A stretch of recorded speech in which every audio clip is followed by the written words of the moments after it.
ভাই, মিথ্যা দিয়ে সাময়িকভাবে সত্যকে আড়াল করা গেলেও সত্যের জয় অনিবার্য ইনশাআল্লাহ। বাংলাদেশে ফ্যাসিস্ট হাসিনার যে দোসর ছিল তার মধ্যে জুনায়েদ আহমেদ পলক ছিল অন্যরকম একজন কারিগর, যার হাতে ছিল নেটের সর্বোচ্চ পাওয়ার।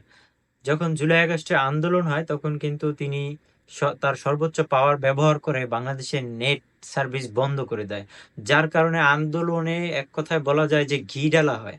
হ্যাঁ, যার কারণে আন্দোলনটা আরো বেশি চাঙ্গা হয়।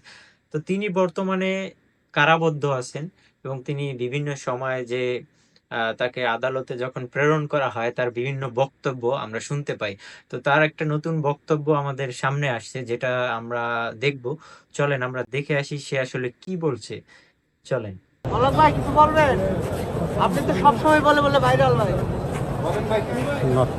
ভাই, মিথ্যা দিয়ে সাময়িকভাবে সত্যকে আড়াল করা গেলেও সত্যের জয় অনিবার্য ইনশাআল্লাহ। সত্য প্রকাশিত হবেই, সত্যের জয় হবে ইনশাআল্লাহ। কিন্তু ভাই আন্দোলনে এতগুলো মানুষ মারা গেল, এগুলো নিয়ে কি বলবেন? আন্দোলনে যে মারা গেল, মারা যায়নি।